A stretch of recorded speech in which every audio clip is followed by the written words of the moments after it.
पहला शमूएल अध्याय 30। अमालेकियों के विरुद्ध युद्ध। तीसरे दिन जब दाऊद अपने जनों समेत सिकलग पहुंचा, तब उन्होंने क्या देखा कि अमालेकियों ने दक्षिण देश और सिकलग पर चढ़ाई की और सिकलग को मार के फूंक दिया, और उसमें की स्त्री आदि छोटे बड़े जितने थे सबको बंदी बनाकर ले गए। उन्होंने किसी को मार तो नहीं डाला, परंतु सबों को लेकर अपना मार्ग लिया। इसलिए जब दाऊद अपने जनों समेत उस नगर में पहुंचा, तब नगर तो जला पड़ा था और स्त्रियां और बेटे बेटियां बंदी बनाकर ले जाए गए थे। तब दाऊद और वे लोग जो उसके साथ थे चिल्लाकर इतना रोए कि फिर उनमें रोने की शक्ति न रही। दाऊद की दोनों स्त्रियां इजरायली अहीनोअम और कर्मेली नाबाल की स्त्री अबीगैल बंदी बना ली गई थी, और दाऊद बड़े संकट में पड़ा, क्योंकि लोग अपने बेटे बेटियों के कारण बहुत शोकित होकर उस पर पथराव करने की चर्चा कर रहे थे। परंतु दाऊद ने अपने परमेश्वर यहोवा को स्मरण करके हियाव बांधा। तब दाऊद ने अहीमेलेक के पुत्र एब्यातार याजक से कहा, एपोद को मेरे पास ला। तब एब्यातार एपोद को दाऊद के पास ले आया, और दाऊद ने यहोवा से पूछा, क्या मैं इस दल का पीछा करूं? क्या उसको जा पकड़ूंगा? उसने उससे कहा, पीछा कर, क्योंकि तू निश्चय उसको पकड़ेगा और निसंदेह सब कुछ छुड़ा लाएगा। तब दाऊद अपने 600 साथी जनों को लेकर बसोर नामक नाले तक पहुंचा। वहां कुछ लोग छोड़े जाकर रह गए। दाऊद तो 400 पुरुषों समेत पीछा किए चला गया, परंतु 200 जो ऐसे थक गए थे कि बसोर नाले के पार न जा सके वहीं रहे। उनको एक मिस्त्री पुरुष मैदान में मिला। उन्होंने उसे दाऊद के पास ले जाकर रोटी दी और उसने उसे खाया। तब उसे पानी पिलाया। फिर उन्होंने उसको अंजीर की टिकिया का एक टुकड़ा और 2 गुच्छे किशमिश दिए, और जब उसने खाया तब उसके जी में जी आया। उसने 3 दिन और 3 रात से न तो रोटी खाई थी और न पानी पिया था। तब दाऊद ने उससे पूछा, तू किसका जन है और कहाँ का है?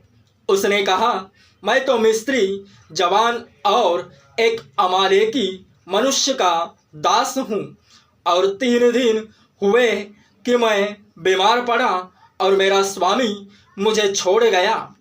हम लोगों ने करेतियों की दक्षिण दिशा में और यहूदा के देश में और कालेब की दक्षिण दिशा में चढ़ाई की और सिकलग को आग लगाकर फूंक दिया था। दाऊद ने उससे पूछा, क्या तू मुझे उस दल के पास पहुंचा देगा?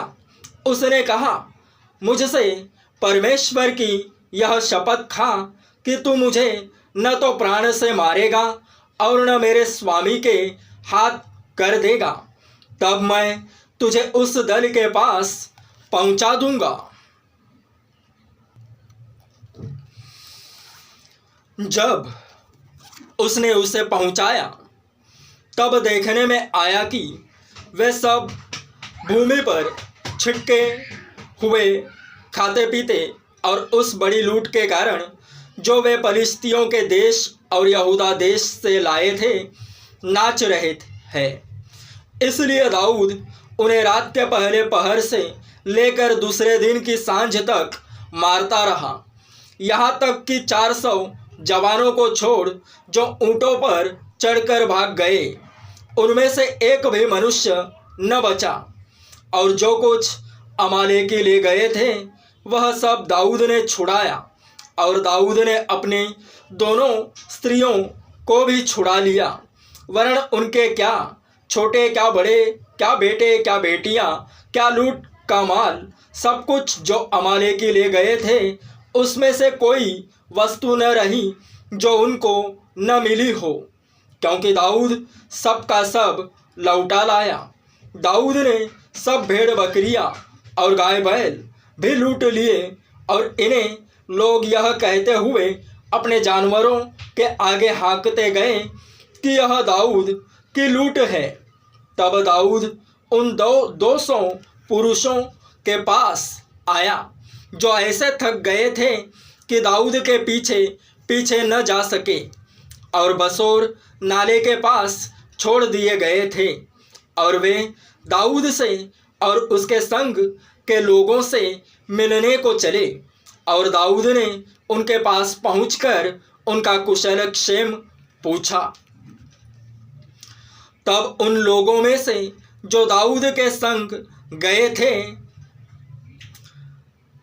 सब दुष्ट और ओछे लोगों ने कहा, ये लोग हमारे साथ नहीं गए थे, इस कारण हम उन्हें अपने छुड़ाए हुए लूट के माल में से कुछ न देंगे, केवल एक एक मनुष्य को उसकी स्त्री और बाल बच्चे देंगे कि वे उन्हें लेकर चले जाए। परंतु दाऊद ने कहा, हे मेरे भाइयों, तुम उस माल के साथ ऐसा न करने पाओगे जिसे यहोवा ने हमें दिया है, और उसने हमारी रक्षा की, और उस दल को जिसने हमारे ऊपर चढ़ाई की थी हमारे हाथ में कर दिया है। और इस विषय में तुम्हारी कौन सुनेगा? लड़ाई में जाने वाले का जैसा भाग हो, सामान के पास बैठे हुए का भी वैसा ही भाग होगा, दोनों एक ही समान भाग पाएंगे। दाऊद ने इज़राइलियों के लिए ऐसी ही विधि और नियम ठहराया, और वह उस दिन से लेकर आगे को वरण आज लो बना है। सिकलग में पहुंचकर दाऊद ने यहूदी पुरनियों के पास जो उसके मित्र थे लूट के माल में से कुछ कुछ भेजा, और यह संदेश भेजा, यहोवा के शत्रुओं से ली हुई लूट में से तुम्हारे लिए यह भेंट है, अर्थात बेतेल, दक्षिण देश में रामोत, यत्तीर, अरोएर, सिपमोत, एश्तमो, राकाल, यरहमीलियों के नगरों, केनियों के नगरों, होर्मा, कोराशोन, अताक, हेब्रोन आदि जितने स्थानों में दाऊद अपने जनों समेत फिरा करता था, उन सब के पुरनियों के पास उसने कुछ कुछ भेजा।